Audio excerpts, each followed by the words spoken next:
Welcome, everyone, and thank you for joining me and my very special guests, three of the finest actors of their generations. Please say hello to Dana Delany, Tate Donovan, and Michael Urie. Hey, everybody. Hey. Listen, thank you so much for doing this today. I mean, when the fans found out at Broadway World that you were all going to be here, they were all super psyched because they've all seen you on stage. Everyone is binge watching. My family is binge watching all of your television series on DVDs, just so you know that. That's what they've been doing all week. So first of all, where are you all coming from today and how are you all holding up? Dana, why don't we start with you? It's 9 a.m. in Santa Monica, and I have my workout gear on because after this I'll be getting on the treadmill and I'll be watching episode 11 of Normal People, which I will weep through because it's almost over. Tate, where are you coming from? I live in Austin, Texas these days.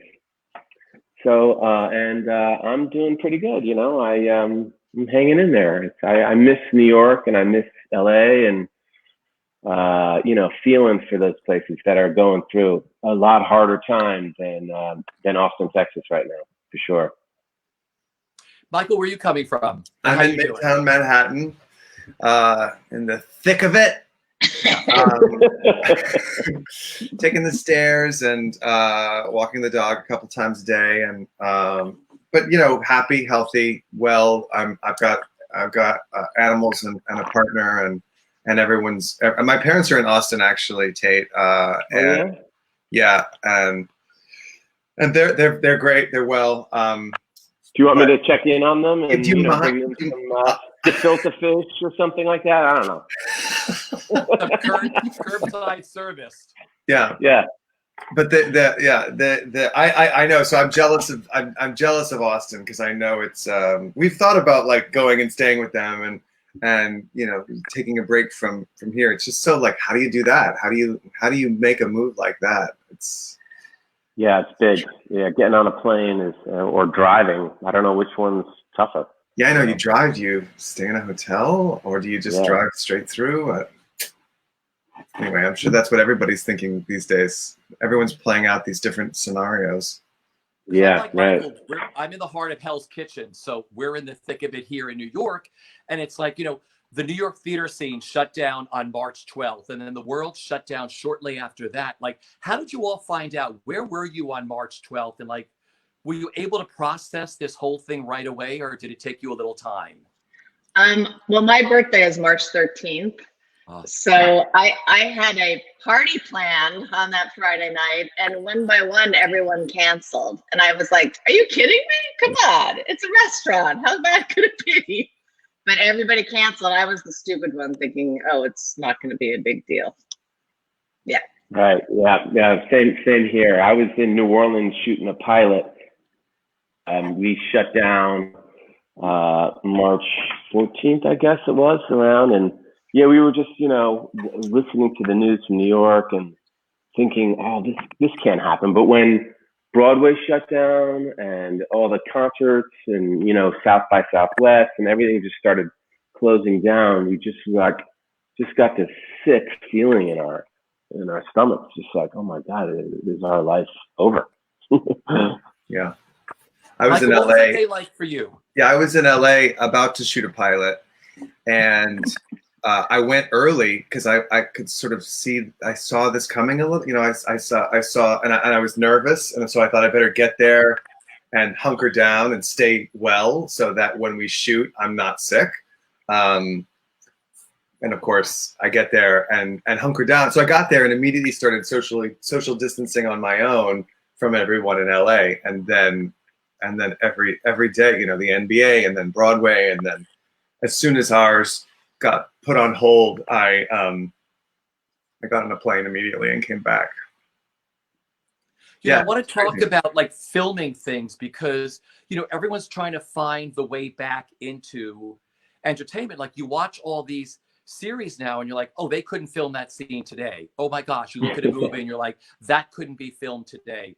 Has anyone given any of the three of you like heads up of thoughts of how they think it's all going to come back for film and television? We'll start there.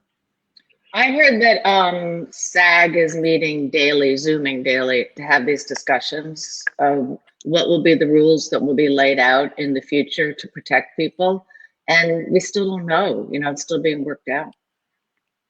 Yeah, there was. I just read about two productions, one in New Zealand and one in one in Iceland and one in and the one in Australia was a film, and they all sequestered together. So they all live together, and they have this whole big town. So they're all sort of like sort of preventing it that way. And then the Iceland television show is separating the crew. So it's only people who are involved in the camera, the actors and makeup and hair, and they all wear these bands. So the crew doesn't mix whatsoever.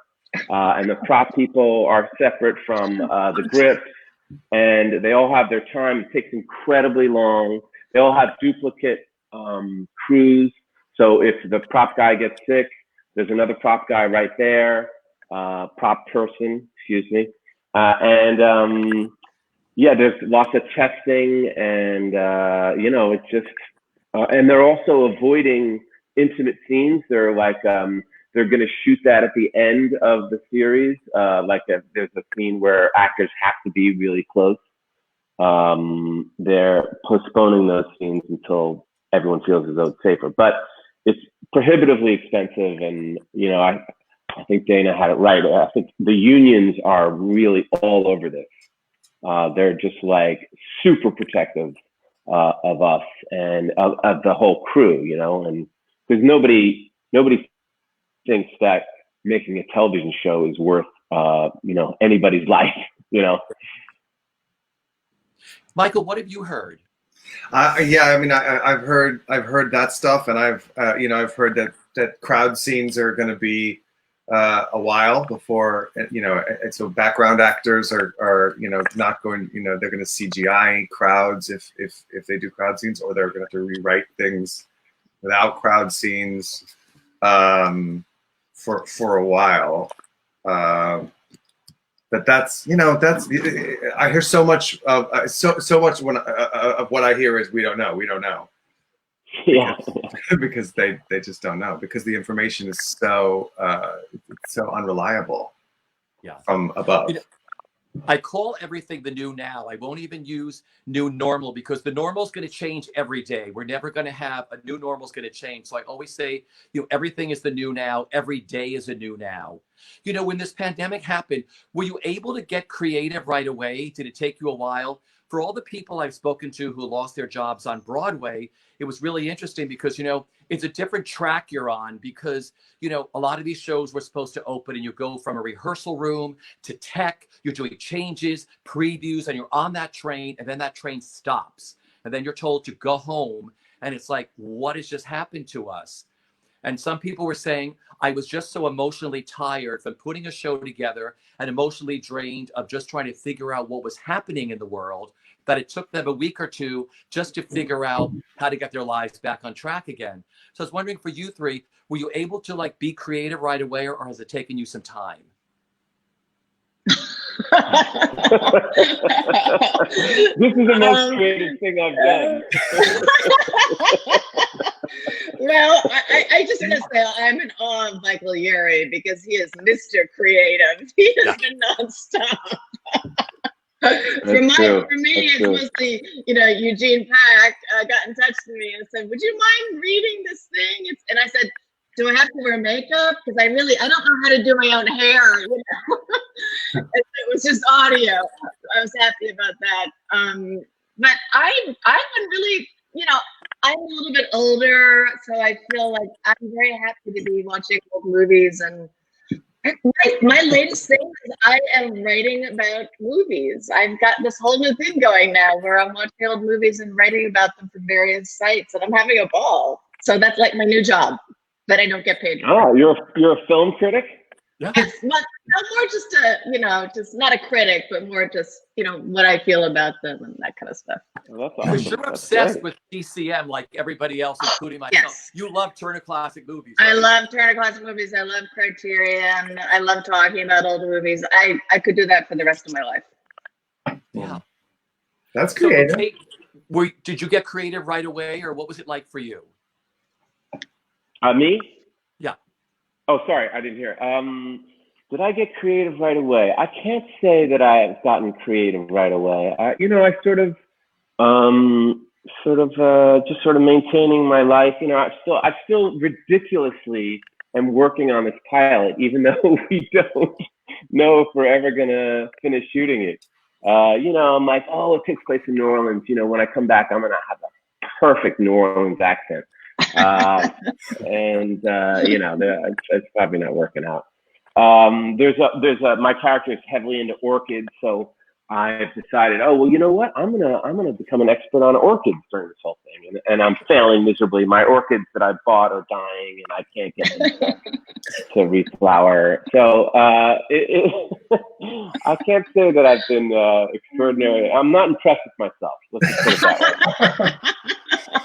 Well, the orchid thing, I was given an orchid for my birthday, and I love orchids. It lasted 6 days, so if I get another one, it's going to be silk. Don't water them. Oh, No, the key is don't water them. I left mine alone for a month. I watered them once. They all came back. Really? All right, Okay, well, there it is. I heard gone. Ice Cube, like on Ice Cube every month or something. Yeah, I've heard ice cubes too. Yeah.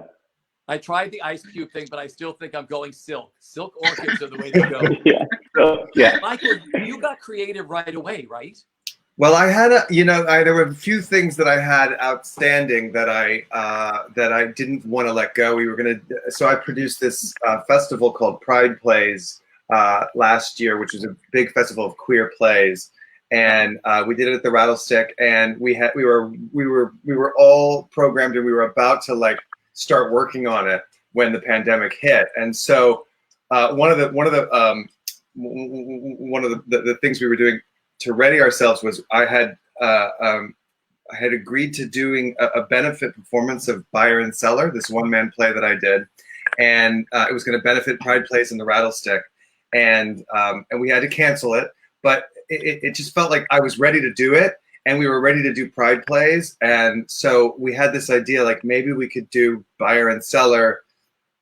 We could still raise money. We didn't raise money for the Rattlestick and Pride Plays, but we raised money for Broadway Cares, and we turned our living room into a sound stage, and we did the show, and awesome. And it was really fun, and a lot of people. It was great. And it was great. Thank you for watching, Dana. We made almost $300,000 for Broadway Cares, and there were 100,000 views, which is I guess 100,000 households. And it was, we did it in Ryan was my DP. We had two phones, two angles, and we cleared out the living room. We dropped the shades. We made sure the dog was quiet, and we did the play. And then it was over. It was really quiet. And Ryan and I were like, did anyone watch? And turns out they did. But we did it on this program that we're on right now, StreamYard. So we did it on this.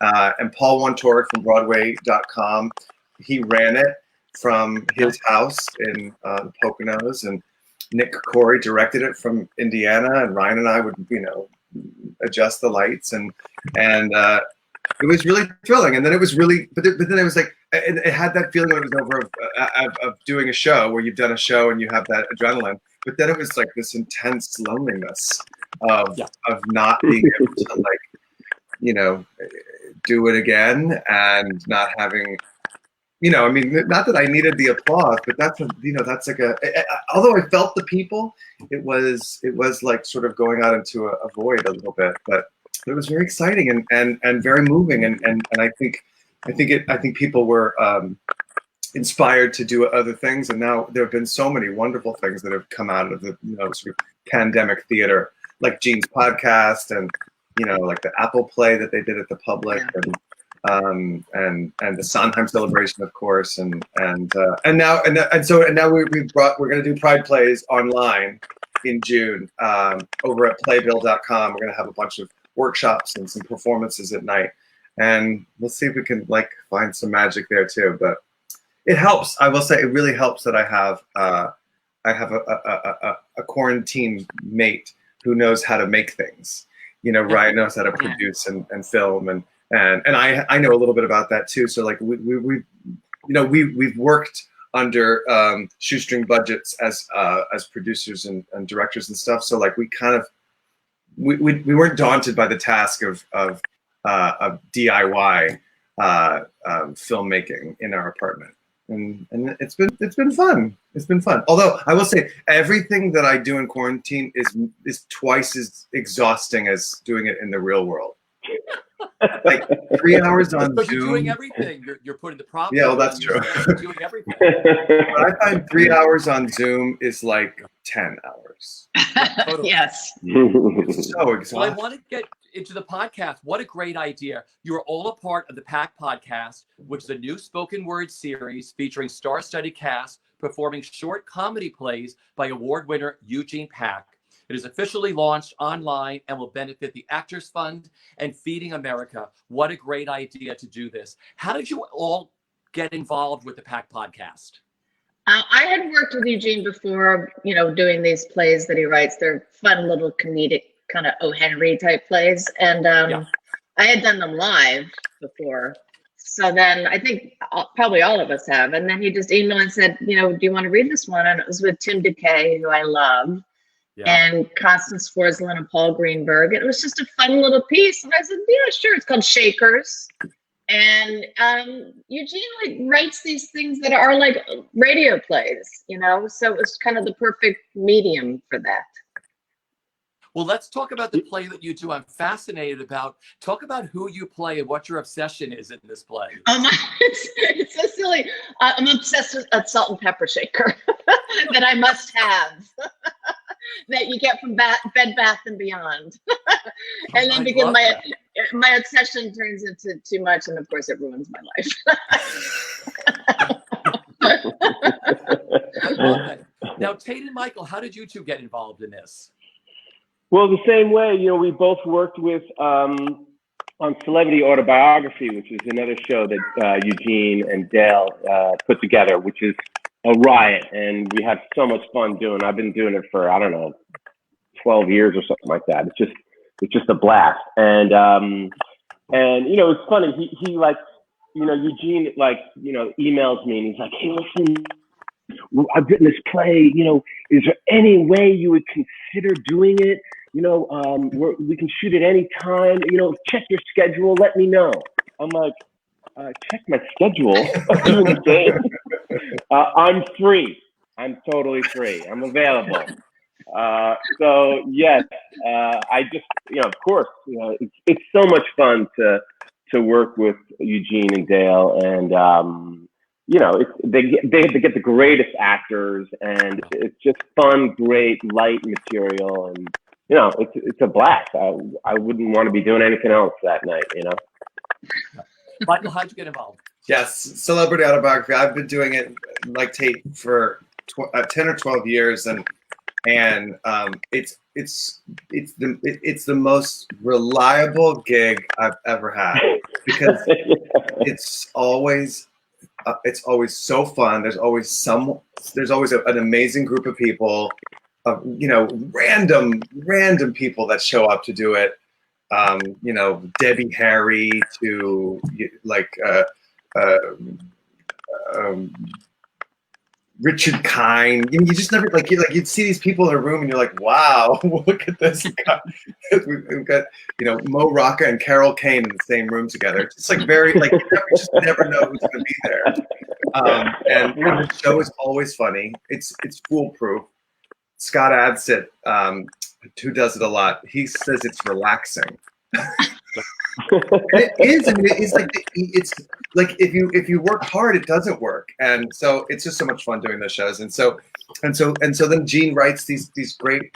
I love the O. Henry reference. That he writes these adorable sketches, and he has some, I think, full-length plays too. But all of these things are so sweet and dear, and they are the same spirit with which he cuts down these celebrity autobiographies, and he has such a great ear for what is funny.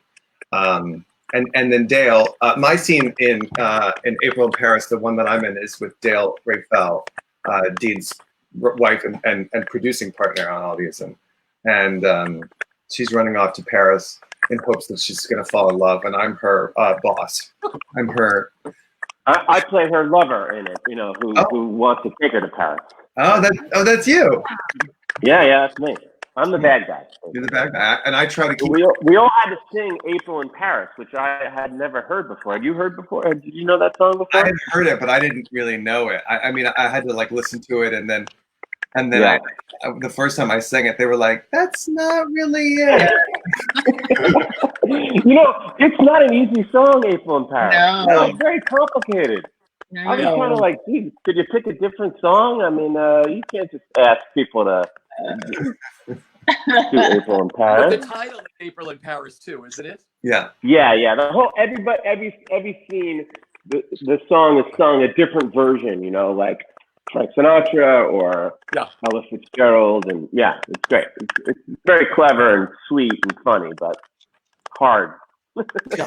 What's fascinating about April in Paris is you all taped this. There were people coming all around the world. It's like Lainey Kazan and Dale were in LA, and Sherry Shepard. Tate, you recorded this in Austin. Michael, you were in New York City. And then Casper did this in Copenhagen. So it's like, were you all on a screen together, or did you do it separately? It was just Separate. here. What's that? Yeah. It was all audio. We don't see each other. Yeah, it's just audio. Mm-hmm.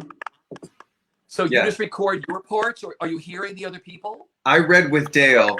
We read together on audio, but didn't see them. Didn't see them, and just it was fun. It was really like a radio play. It really feels they'll add footsteps and doors and stuff. Yeah, right. Yeah. I kind of feel like Eugene. I just thought of this as the comic Neil LaBute. That's funny. That's a great way to describe him. Totally. Because I've been following his stuff for the longest time. Yeah. I also would like to say that one other creative thing I'm doing is I'm studying French online. So I do that every day. That's my routine. Spanish? Did you say? It's French. Oh, French. Oh, yeah, fantastic. You should have been in April in Paris. You can translate for us when we get there. April in Paris. Oh, see? Yeah, that's it. That's how it goes. Everybody knows the beginning of the song, right? Yeah. Yeah. And then it goes into "I Love Paris" from Can Can. Michael would get it. What I love about is that new plays are put up in every Thursday, right, in May and June. And for people to watch or people to listen to, they go to www.thepackpodcast.org. I think it's a fabulous idea. Going back to celebrity autobiography, what were the funniest autobiographies that you each had to read?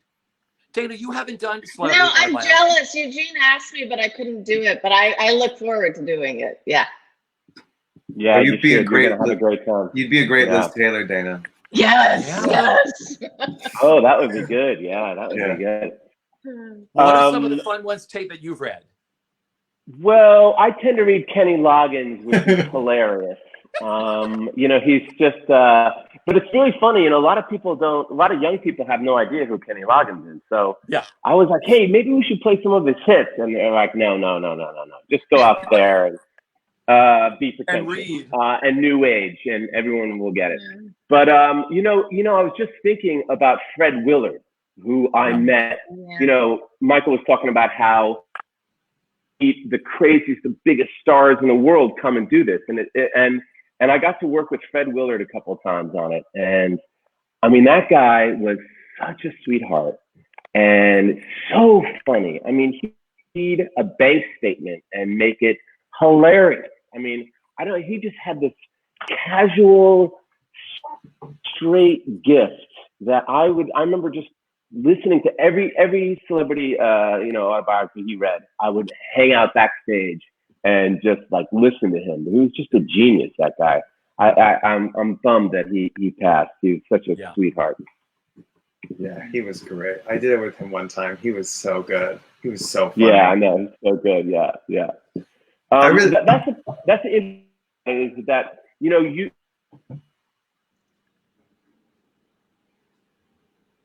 I think Tate froze. He looks like he froze. I think he can just refresh when he comes back on again. Okay. So we'll finish Tate when he gets back. But Okay. what did you read? They have me read Miley Cyrus's book Miles to Go, which is very funny. I got to read Dolly Parton a couple of times. They have this great mashup of Dolly Parton. They have this great mashup of singers, and I've read Dolly Parton, and that I've read Cher, which is really fun, and Celine Dion. They're all in. I've played them all. Do you do voices when you do it? Do you do Cher's voice? Sometimes you do voices and and sometimes it's better without a voice. Like with Celine Dion, the voice really helps. Arnold Schwarzenegger, the voice really helps. But then sometimes it's funny, like to not do the voice at all. Like Tommy Lee, Tommy Lee has all this stuff that's very sexual, and it's sort of funnier just to do it like innocently. And I did it in the UK, actually. I did it in London, and this amazing British actress named Sally Phillips did. Do you know her? Do you know her? She's I know of her. Yeah. She's brilliant, and she did Madonna's book Sex, but she did it like she was Julie Andrews.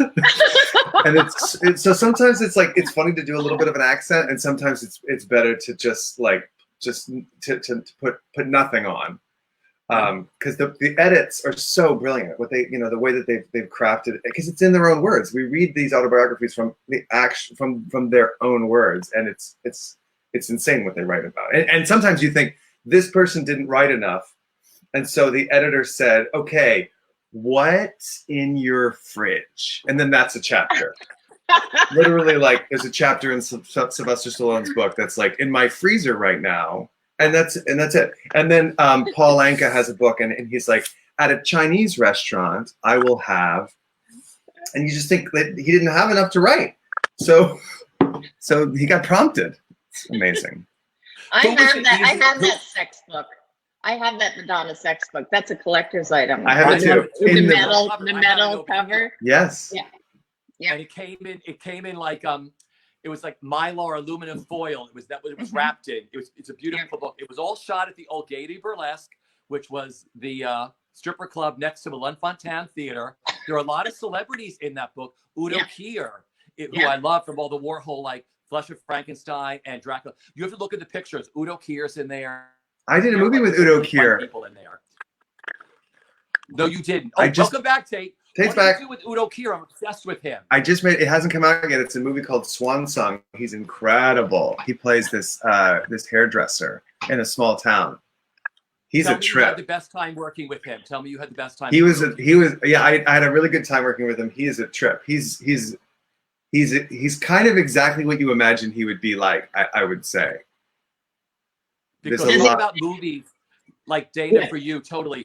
The Andy Warhol's, the Paul Morrissey movies, there's Andy Warhol's Dracula and Andy Warhol's Flesh of Frankenstein. They would just release on Blu-ray through Europe. We have a dual player here. They're stunning, but Udo Kier is so brilliant as Dracula. I saw Frankenstein in the movie theater. Wow. When it came out. Wow. Yeah. Yeah. I remember. Kate, welcome back. We were just talking about, Michael was giving us the rundown of all the celebrity autobiographies. He did all the divas too. Michael, was there an easy voice for you to learn? Is Cher easy to do? Did you do the Cher voice? Cher is a little trickier because really the best way to do Cher is to just do Sean Hayes as Cher. And you sort of leave it at that, like just a touch.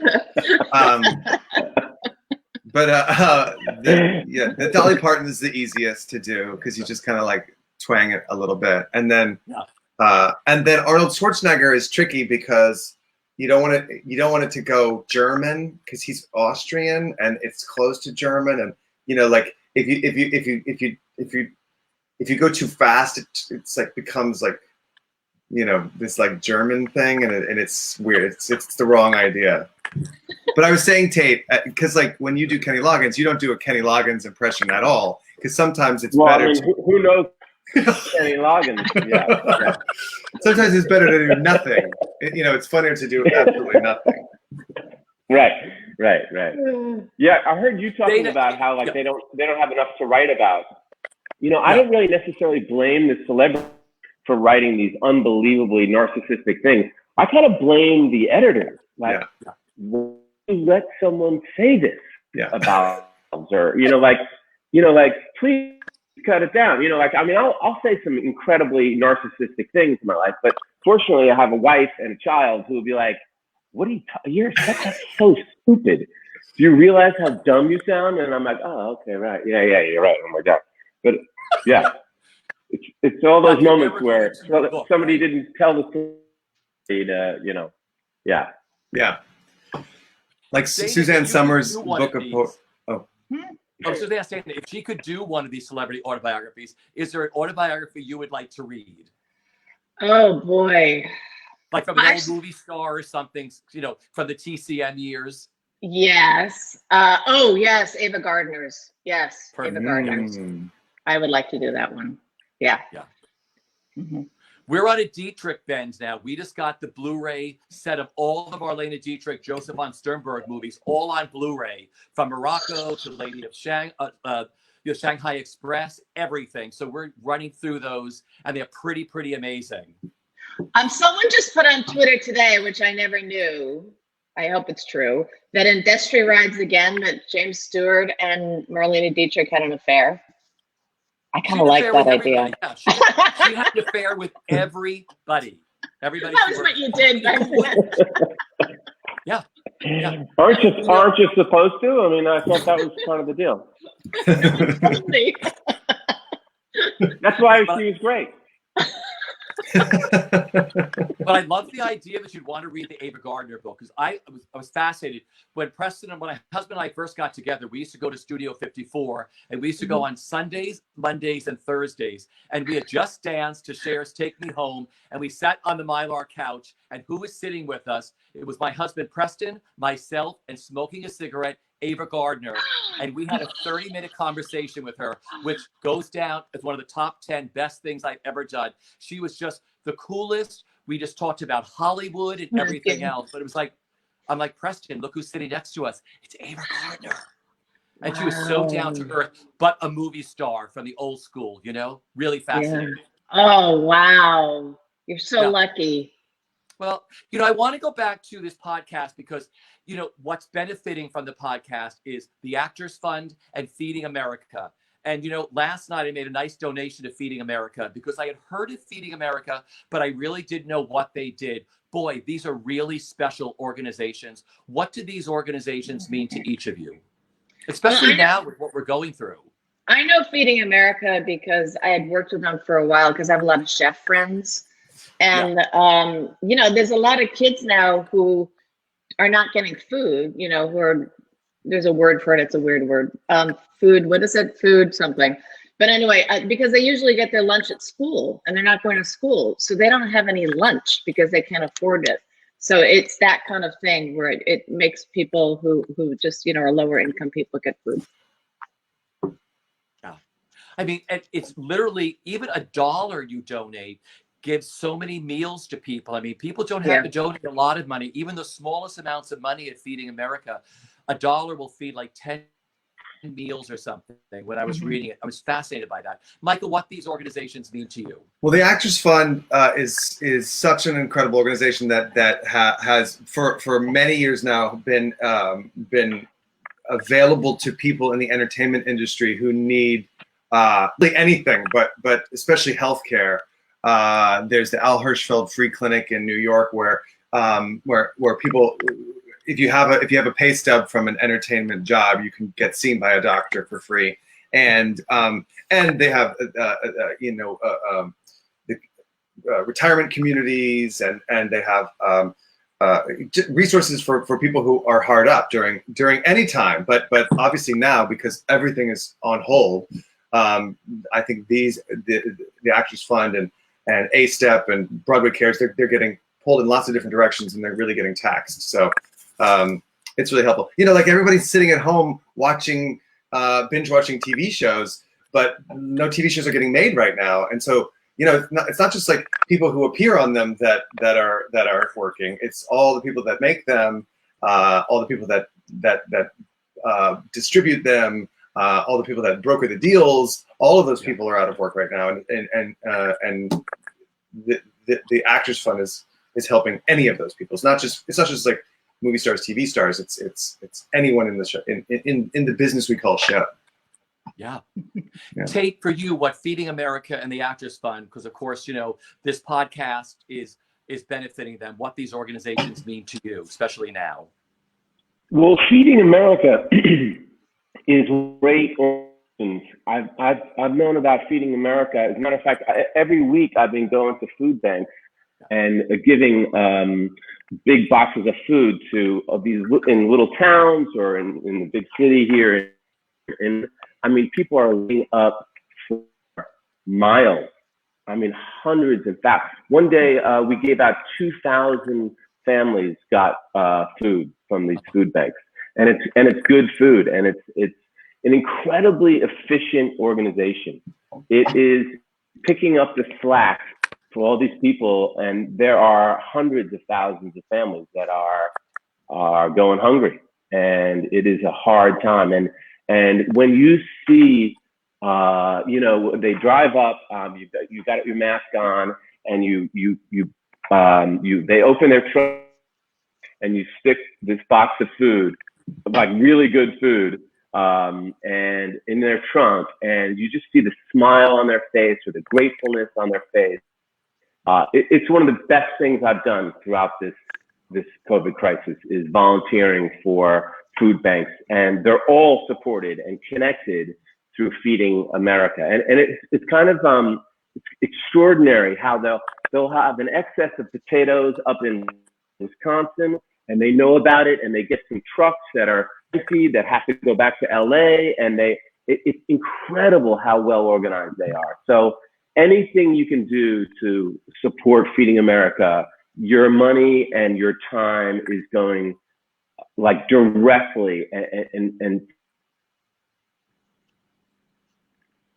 because that's what we were talking about. You could donate $1 or $5 or anything, and it will really help a lot of people out. There are a lot of people who were supposed to make their Broadway debuts when Broadway shut down, and I'm hoping they all get that opportunity to do it when theater comes back again. But Broadway debuts are so special, and you all made them. And I was wondering, do you remember what those magical nights were like? I mean, Dana, I'll start with you because yours was at the Morosco Theater, which still remains one of my all-time favorite theaters. I think it was Hugh Leonard's A Life. I was there because Da was one of my favorite plays. Would you talk about what that debut, that night, and that whole production meant to you? Wow. I think I was 24. I had no idea what I was doing. The biggest thrill for me was the actors that I was working with, Roy Dotrice and Pat Hingle. Wow. I think the thing, and Helen Stenborg, I played the young Helen Stenborg. And, when you're a young actor, you just want to put everything out. Like I was like playing everything all at once, and because I had so much in me. And I remember Helen giving me such great advice. She said, just start at the beginning, and just go step by. And I was like, oh yeah, right. And the other thing is I remember once in rehearsal, Pat Hingle said to me, because he was such a lovely man, and, he was, God, from, the Actors Studio, the group, all the, he went way back. And I remember him looking at me and saying to me, you've really got something. I thought, that kind of held me for years just to remember that, because, I really didn't know what I was doing. I kind of had to go back to acting class after that. But it was very exciting. Isn't it great when actors of that caliber, that's a master class. I mean, to me, you couldn't learn anything. I've always talked to a lot of stars, like, I think it was Dr. Channing. A lot of people didn't go to acting class. A lot of people that I talked to said, I went to college or whatever, and then I had a mentor who said, do this, start working. And they said, that's how you learn. I mean, you can learn, the craft and everything, like, in school and all that, but it's actually by doing and working and watching people, like you said, Roy Joe Treese, Helen Stemborn, Pat Hingle, patting you on the shoulder back then, when you're sort of finding your way saying, oh my God, I'm on Broadway. Am I good enough for this? You know, I'm working with the best of the best. You know, that's what you take away from that. Yeah. And I also would like to say, for me, it was really special because my father got to see me in it, and he was dying of cancer, and he died a month after we closed. And it was just so great that he got to see me do that before he died. So that was really special. Yeah. Michael, yours was How to Succeed. Yeah. It was How to Succeed in Business Without Really Trying, the revival that starred Daniel Radcliffe, but I was a replacement. I replaced Christopher Hankey, and I went in with Nick Jonas. Yeah. And we started the same night. And Beau Bridges was my uncle in the show. And that was a musical that I had seen when I was a kid. Ralph Macchio did the tour of the Matthew Broderick revival, and it came through Dallas, and I saw it. And I'm not, you know, a real singer or dancer, but I saw it and I was like, that's a musical I could do, because it's so funny, and the movements are not, you know, it's not like ballet or tap. It's like movement. I mean, you need to be able to move, and certainly there was some, and certainly in Rob Ashford's production there was a lot of dance, and that was very challenging for me to learn. But I said I could sing those songs, and I fit in this world, and I want to be in the show. So I weaseled my way into that revival. I asked Craig Zadan and Neil Marin to put me in it. And they did, and that's how I've gotten all my best jobs. Actually, was by asking for them. And I remember, not only do I remember the night, I remember the moment when I was first on Broadway. It was at the end of the opening number. My character didn't come in for a few scenes, but everyone was it was in the opening number, and it was this huge dance and crazy thing, and all these like moments and scenes and jokes and learning about this company that he worked for. And then at the end, everyone gets in a line, and the big boss, who was Beau Bridges, walks down the line, and that's when you meet him, and it's just great, and everyone applauds.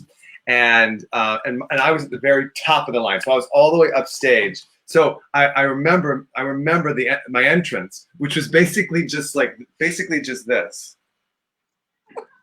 And it was like so simple. It was like I just like stepped out from behind a curtain, and I was on Broadway. And I looked out, and that's all I had to do. And then I went off, and I was like, I did it. And then I had to, you know, do the rest of the show. But the actual like debut was just standing all the way upstage. No one could even really see me. But I was able to look out at, and any time I've been in a show with somebody who was making their Broadway debut, I've said that. I've said, make sure you look out at some point, because you have to remember what that looks like. You know, we have to remember what it looks like from the stage, what it looked like that night, the first night. Michael, was that before I met you or after I met you? And I think it was after, because we met in Monte Carlo. We did. Were you vacationing there? Were you working? They do a TV festival. All three of us were there at the same time, actually, for the Monte. Is that right? We flew in together with the Kardashians before they were Kardashians. Before that show hit. That's right. We flew in. I was next to the Kardashians. Yeah, they that's were right. all at the Monte Carlo Television Festival together. It was so fun. I remember asking them, like, who were they? Like, I sat next to them on the plane, and I had no idea who the Kardashians were at all. And I was like, so what are you doing here? What show are you on? And they're like, no, we have our own show. And I was like, their own show? I never heard of you. I remember you were sitting next to Kris Kardashian, and you said, well, what do you do? Yeah. And you said, well, I'm their, and she said, well, I'm their manager. And I remember you got this look in your face like, yeah, right. Mm-hmm. Were you all on the plane together? Tate and I were. I wasn't on that flight. A lot of us were. But the festival, remember going to Prince Albert's, like the palace? Yes. And then they threw that big party, and there was the big ABBA dance show. Mm-hmm. It was great. It was amazing. This huge, like, it was like a Vegas floor show, but it was like disco and ABBA and all these like these like torch songs, and at every table there was a vase of rose buds, or the heads of roses, like floating in a. And at some point, someone during I think the winner takes it all, someone threw a rose on the stage, and this was a room of hundreds of people and thousands of roses, and suddenly everyone started throwing roses at this poor woman who was singing "The Winner Takes It All," and it was amazing. It was like this thrilling like moment, this like live moment, and then it ended, and she cowered away, having been pelted by rose heads, and someone had to come up and sweep them up because like that wasn't supposed to happen. I'll never forget it. We were so drunk and then Prince Albert got up and he was like, "Dance, everyone dance!" Man, they know how to party. When we lost you, I know everyone has different kinds of internet. We were talking about Broadway debuts because there were so many people getting ready to make their Broadway debuts before this pandemic happened. Do you remember yours? Because yours was Picnic, directed by Scott Ellis, at the old Criterion, the old Bonds clothing store. Would you talk about your Broadway debut and what you remember about that night? Well, it was spectacular. I was so thrilled to be, but it was one thing I remember from that night is it was with Kyle Chandler. Oh boy. Yeah. It was with Kyle Chandler, and there was always a part in the play that we always got the lines wrong. And we always mixed up the lines, and and it drove Scott Ellis, who directed it, insane. Like, for weeks, he's like, "Guys, get those lines right. It's killing." And for a period of time, we did get the lines right, and and the previews. So he was okay, but we sort of fell into our bad habits, and he would just explode. And so opening night, we're like, "Dude, we got to get these lines right." I mean, he's like, "I know, we're gonna get them." And he would sit in the back of the theater, even on opening night, like he's very nervous watcher. You know what I'm saying? And so we're coming up to that scene, and we're all like worried. We don't want to anger Scott Ellis, especially on opening night.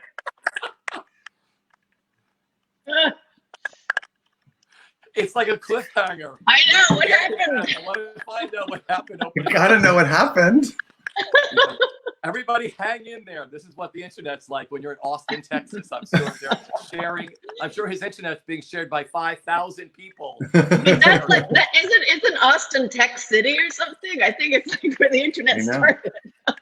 But the weird thing is when you live in a house, it's all brought in from a line outside, and everybody's home. Every kid is at home playing video games. Everybody's online doing something. So we're going to wait for the cliffhanger when he gets back. But there are so many actors watching this from all around the world that have thrilled you're all here. And one question that always comes up is auditioning. Like, actors always say, "I never know what's going to happen when I walk through that door, what they're looking for, how I should behave, or what I should do." Were both of you always good at auditioning? No. Nope. Auditioning is not the same as acting. I mean, I guess, like, to an extent, like, now there's like more and more self-taping, and that can sometimes be like what it's like on like a TV set or a film set, kind of. But like auditioning is like, you go into a room and like you have to put on a little show, and especially like in the theater, like there's like the first day of rehearsal, you can't have all the answers, or what are you going to do for the next month? I mean, and like you have to sort of show up on a TV set with the performance that you're going to put on film, but with theater, like, aren't you auditioning for the first day of rehearsal as opposed to like opening night? I've been a reader in auditions for something that I was already cast in or something, and like somebody won't move forward in the audition process because it wasn't like really ready, and I'm like, well, what's ready? It's not opening night yet. This is not the same thing, like this is a totally different skill, and some people are really good at it, and some people aren't. And I was always, I mean, I still get sweaty when I think about auditions that I've tanked. I want to go back to that. Before we lost you, Tate, you left us with a cliffhanger. You were like, there we were, opening night. Scott Ellis was in the back of the house at Criterion, stage right, when you were getting ready to do your thing. Finish your story. So we're doing the scene. We realized that we're getting the lines wrong. Like I started the sentence, you know, and we're just in the jumble.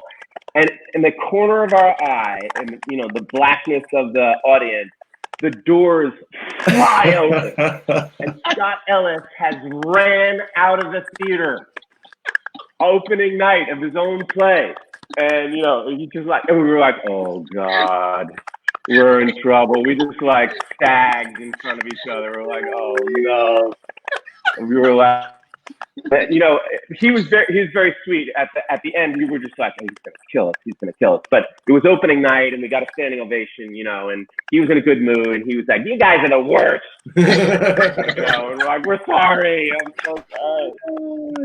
But it was amazing to see the director of the play literally run out of the theater because he couldn't take it. Our idiocy. During the run, get that scene right. Yeah.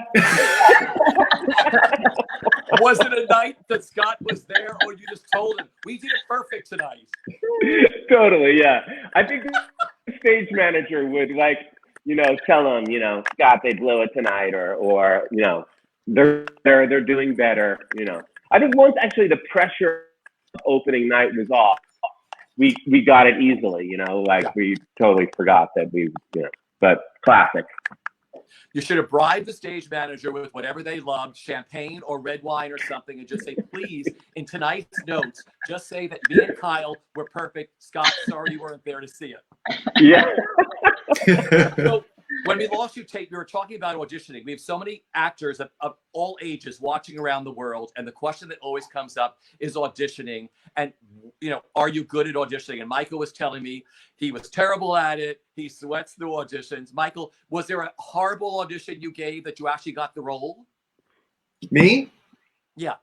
Actually, so when I weaseled my way into How to Succeed, they asked me to come in and sing for the musical director, and I was really nervous, and I decided I was gonna wear. I wore a suit because I knew that I would wear a suit in the show, and I prepared a song that I thought would be similar to a song that I would sing in the show, and I had it all figured out, and I got there and we chatted, and it was really casual. And then they were like, well, just go over and sing with David. And I went over to the piano, and David was like, sing this note, sing this note. Now do this syncopation. And they were like, okay, great, that's it. And I was like, well, you want to hear my song? I prepared a song. And they were like, oh, okay. And I did the song, not one laugh. They watched it and I left and walked home and felt horrible. I thought I stayed too long. I should have left when they were done. They didn't want more. I had the job, and I blew it. And I was devastated because I thought that was my chance. That was going to be my Broadway debut. I was going to be in the musical I'd always wanted to be in, and I screwed it up. But then I got it. So what was the song you did? What did you prepare? I sang "Poisoning Pigeons in the Park" by Tom Lehrer. Yeah, which is a funny, like a hysterical song, and you would have been brilliant doing that. Yeah. I was, but they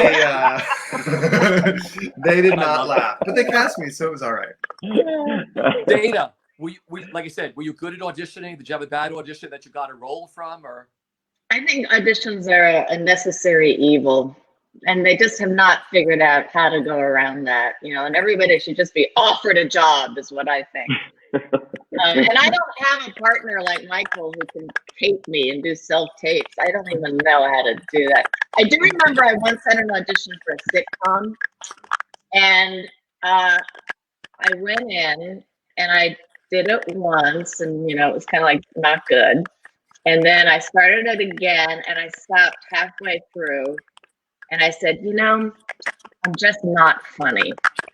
And I got up and walked out, and they were like, what? I said, no, I'm just not funny, thanks. And I walked out. But I really, and evidently it became legendary that it went around that I had done this in this audition. And the fact is, what I really wanted to say, but I was being polite, was, this is not funny. And I wish I had said that instead, because it was not funny. And they said, Dana, we know China Beach is a drama. Exactly. Hey, for you, were you good at auditioning? You know, I don't, you know what really changed my whole auditioning life? Yeah. Was becoming a director. Like, fortunately, I've sort of directed a lot of television shows, and I love auditioning actors because I learned so much from them. And the one thing I want to say to every actor who auditions is just know your lines, and do the best you can. And whether you get the role or not, 90% of the time has nothing to do with, it's completely out of your control.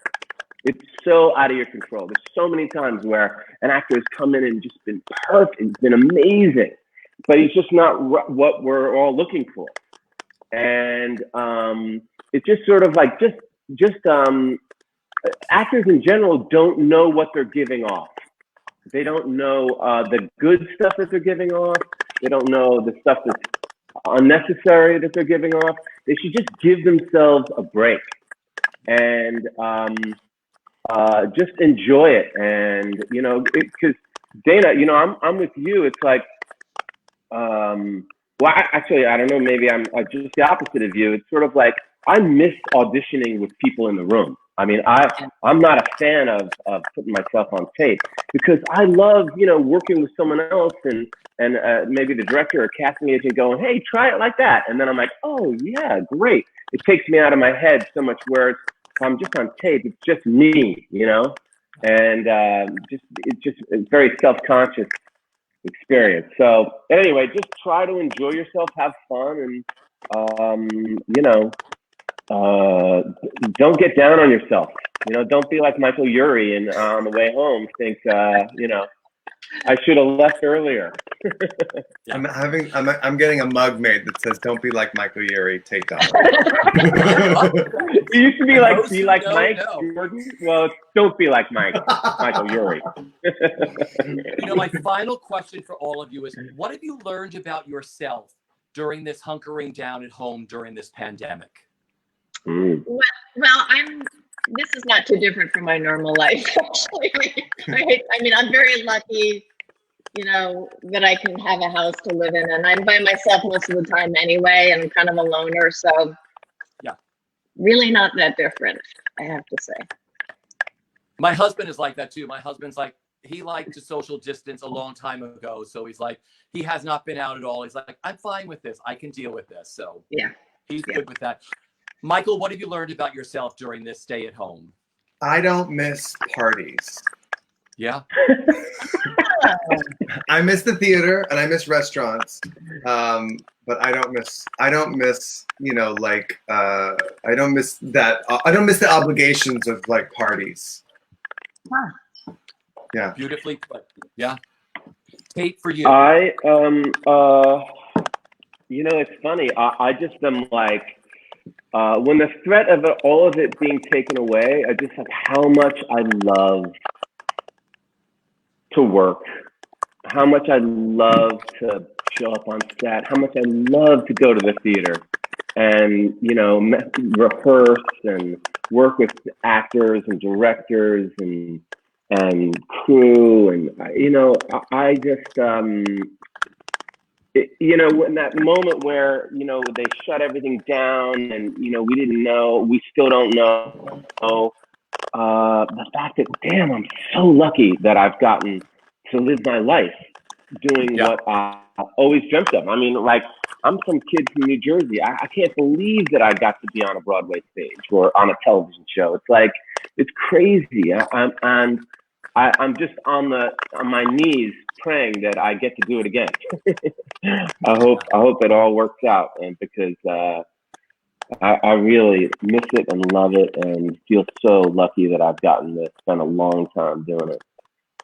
Well, first of all, I want to thank all of you for doing this, but I also want to thank our audience today, because we have people watching all around the world. And if you're thinking of making a donation, of course, there is the Actors Fund, there's Feeding America, and there's also BroadwayCares.org.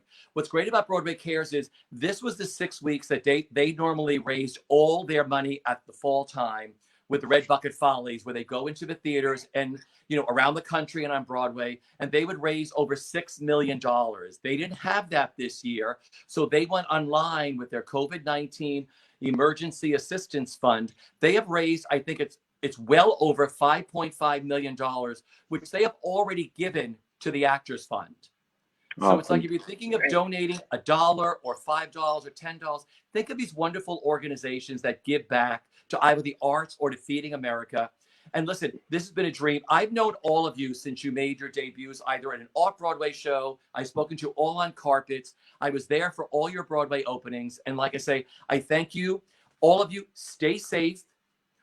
Everybody wash their hands. The theater will be back better than ever. Television and film will be back with whatever the new now is, and how people are going to be, you know, glued to watching this stuff. But I think we're all going to be focused more of just connecting to the moment when we're finally with each other again, and not worrying about, you know, what's happening 2 weeks down the line. I think when we finally get to be with someone and connect eye to eye, it's going to be that personal eye to eye contact that we're going to have again, that we've lost for a while. So I hope we get that all back. And again, I want to go back to the podcast for a second, of where people can find it. There are new episodes that go up every Thursday in May and June at www.thepackpodcast.org. I cannot wait for Shakers, which is Dana's. I can't wait for April and Parrots, of course, which is Michael and Tate. Listen, stay safe, everybody. We'll see you soon. Thank you. Thank you. Love Great you. to Thank see you. you. Great to Good see you to see you guys. all. Bye, guys.